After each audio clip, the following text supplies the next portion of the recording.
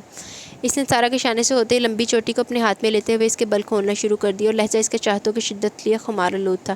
Timur, مجھے تنگ مت کرو، میں ابھی جا کر بیجی کو بتاؤں گی. اس کے تیور دیکھتے ہوئے سارا واقعی نروس ہو گئی. بیجی تنگ کرنے کی نوعیت پوچھیں گی، پھر کیا بتاؤ گی؟ حافظ اس کی چوٹی کے بل کھولتے تیمور کی آنکھوں میں شرارت ناچ رہی تھی. یہی کہ آپ کا بیٹا بے ربط ہوتے بات ادھوری چھوڑ کر وہ بری طرح جھلائی تھی. ہا ہا ہا. تیمور کا کہکا بے ساختہ تھا. سارا نے اسے جواباً گھور کر دیکھا. وہ جھلاتی ہوئی سارا کو اپنی پناہوں میں لیتے شوخی سے سرگوشی کرتے اس کی کھلی زلفوں میں تقریباً چھپ گیا تھا. بہت فضول ہو تم. شرمائی لجائی سارا بس اتنا ہی کہہ پائی تھی، کیونکہ تیمور کی بے محبتوں کے سمندر نے اسے چاروں طرف سے گھیر کے اس کے بھاگنے کی تمام راہیں مسدود کر دی تھی. جی تو گائس، یہاں پہ ہمارا ناول اپنے اختتام کو پہنچا. کیسا لگا ناول؟ کس طرح؟ کافی لمبی ہو گیا ناول. پہلے تو میں نے سوچا تھا کہ اس کو 2 قسطوں میں کر دوں، لیکن میں نے کہا نہیں جی، 3 دن سے ایپیسوڈ اپلوڈ نہیں کی تو آج آپ کو پورا ناول سنا کے بھیجتے ہیں. تو کیسا لگا یہ ناول؟ انشاءاللہ ملیں گے چاند رات کو ود نیو سرپرائزز. تب تک کے لیے اپنا بہت سارا خیال رکھیں، دعاؤں میں یاد رکھیں. اللہ حافظ.